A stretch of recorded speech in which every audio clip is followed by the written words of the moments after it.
So this will be my initial review of PLL Season 1, Episode 3. It starts out as the girls feel an uneasy obligation to set by their parents to and the people of Roseville to eradicate a memorial for Alison.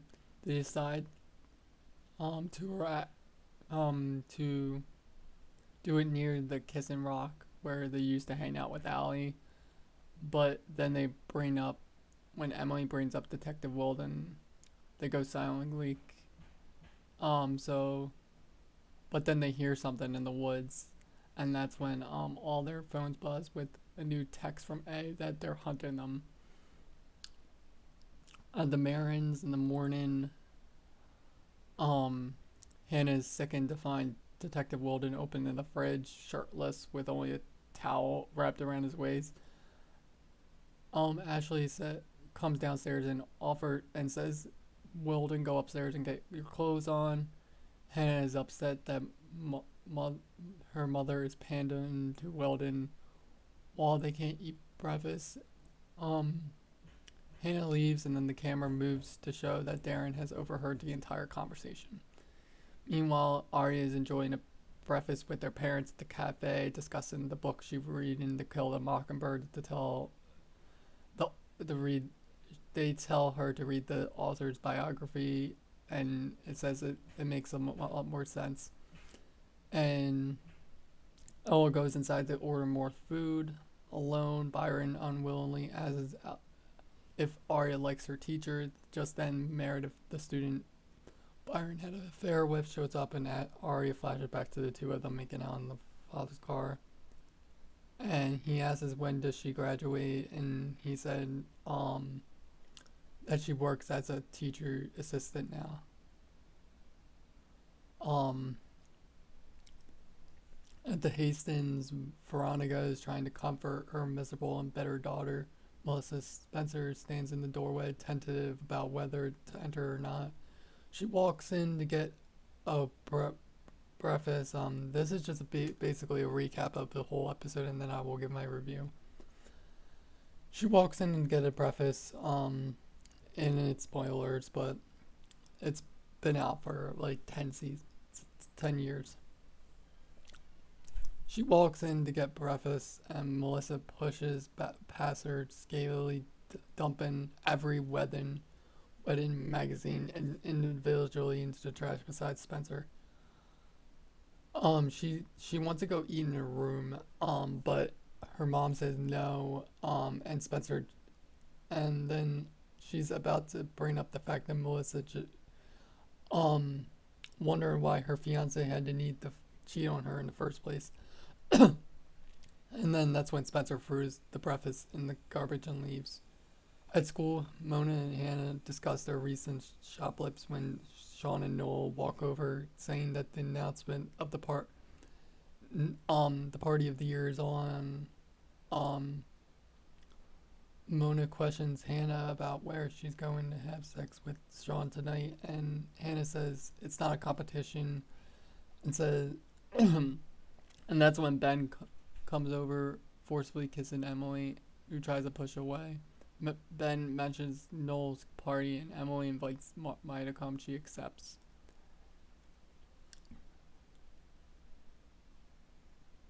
Um, Apparently, Spencer has taken a lot of AP classes, including AP Russian history, in which she claims she's drowning. Just then, Jenna walks in with her brother Toby, the intended target of the girl's prank that left Jen blind. She, his reappearance at Roseville High comes as a mystery year-long absence, leaving the girls to wonder whether he has anything to do with Alison's disappearance. Maya asked about Toby, and Emily is forced to guiltily give the accepted story, which then just send away to reform school after setting fire to the garage his sister was in. Then Detective Wilden appears to talk to Hannah. She tries to protest that she had class to go to, but he already taken care of it.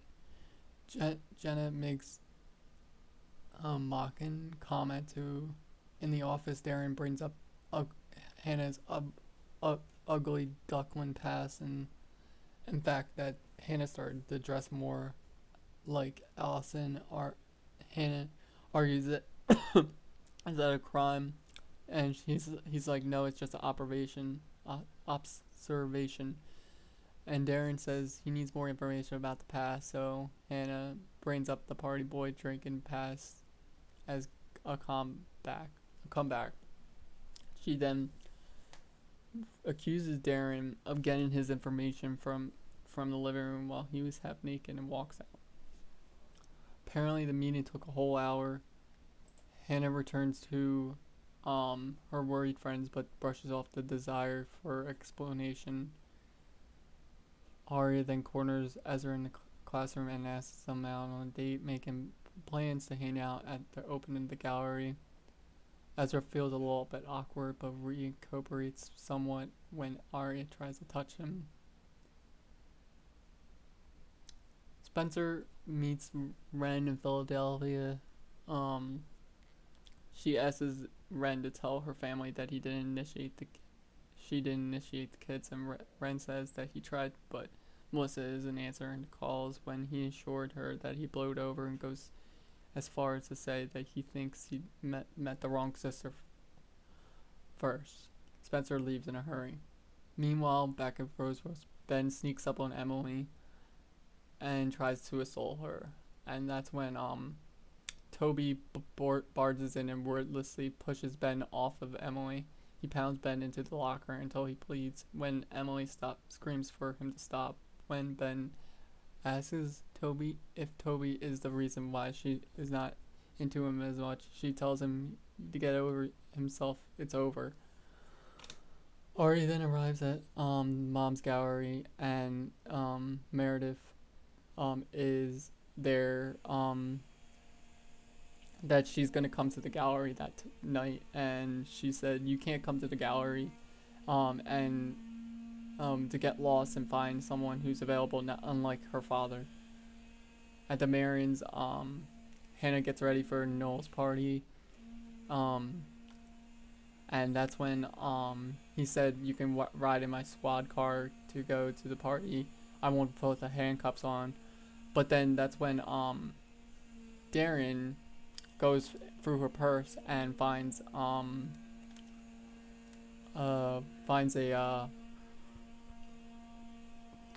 oh my god, I'm sorry about that. Finds a friendship bracelet from her purse and questions Ashley about it. Ashley calls out Darren for searching through her daughter's purse without a search warrant. She zips up the bag and puts it aside, and then shoves the pizza box in his face, telling him to eat breakfast and dinner elsewhere. At Noel's party, Emily arrives with Maya and says, I didn't come here to be with you." And that's when in the Hasten kitchen, Spencer acknowledges over her written Russian history paper until the idea hits her. She plugs in the flash drive into Melissa's computer, steals the old grade paper and puts it in her own computer. She changes the name and date on the paper and straightens the laptops out back to the way they were. Melissa makes rude comments to Spencer, and when Veronica goes upstairs, she knows that Ren called and that the two of them were just covering their tracks. She just calls them pathetic and walks away, and that's when she decides to actually send the paper. She closed the paper before she did that. Back at the party, Sean is still playing foosball with her friends, having her Russian history paper out of the way. Spencer joins the party. The four discuss Toby's return and saving Emily. They make it clear that they didn't trust, and then they break as Maya pulls Emily away to check out the voting booth. Spencer is left standing alone, mulling over the events. See a guy standing on darkness. A flashback to the night of the Jenna thing. Alison was blackmailing Toby with something to take the blame for the fire in the garage. Spencer had walked over to listen, and Alison angry pushed her away. But Alison had made sure to get her way and to make the girls flee the scene, letting Toby take the fall. Spencer remembers seeing Toby before he was taken away in the cop car to the police station, but back in the party, Spencer is paranoid that the guy watching her was Toby and she freezes, but it was someone else. Meanwhile, Emily and Maya slipped into the photo booth and posed for fun, um, and then eventually share a lip lock in one of the photos. Um, Someone took those pictures. Um, and then back at the cabin, Sean and Hannah start kissing, making out, and start arguing because Sean does not want to have sex with her. Sean tries to com- comfort comfort her by giving her his jacket, but then she snaps at him, not wanting to see her tears. He leaves and she falls to the floor crying.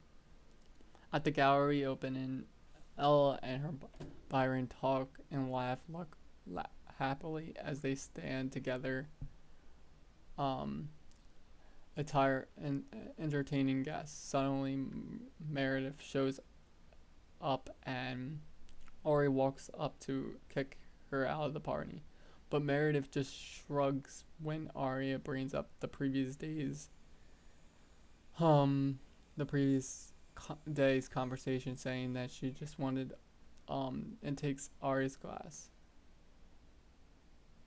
Back at the party, Hannah takes Sean's car keys and smashes her his car, and then meanwhile Aria knocks on Ezra's door, and he opens, and happy to see him, she asks to come in because she's upset because of the gallery and everything. She reveals that the home is the last place she wants to be and holds her close there in the hallway, while Aria is badly in need of a comforter. After the party, Maya drives Emily home to her house when she spots Toby sitting on the porch steps alone. Sees him folding motorcycle parts and approaches him, not quite sure how to state it. She thanks him for saving her in the locker room from Ben. Jenna's voice is heard from the corner of the porch. Emily hadn't seen her at all. She roughly asks why Emily had thanked him, Toby, twice. Um, and he answers vaguely, like saying that it's not what you think. The next day, in the woods, they find Spencer lets the other girls know that Alison has something on Toby, and the other girls are surprised to find the information. And then they hear something in the forest again, and they start running after them. And then they see the same friendship bracelet Alison was wearing the night she was disappeared, planted in the middle of the forest. A is then seen listening to jazz music and printed pictures of my Emily kissing at the party. So, my initial thoughts of this, like this episode was not as good as episode 1. Well, it was better than episode 2 in some sense. So I'll give it a 7.9 out of 10. I don't know if I gave what I gave Jenna thing. I hated Jenna. I just don't like the Jenna thing episode. It's slow, and episode 1 is a little bit better in terms, so, but it's not as height up as the Jenna thing. So please like, comment, and subscribe, and thank you for watching this review of PLL, and bye.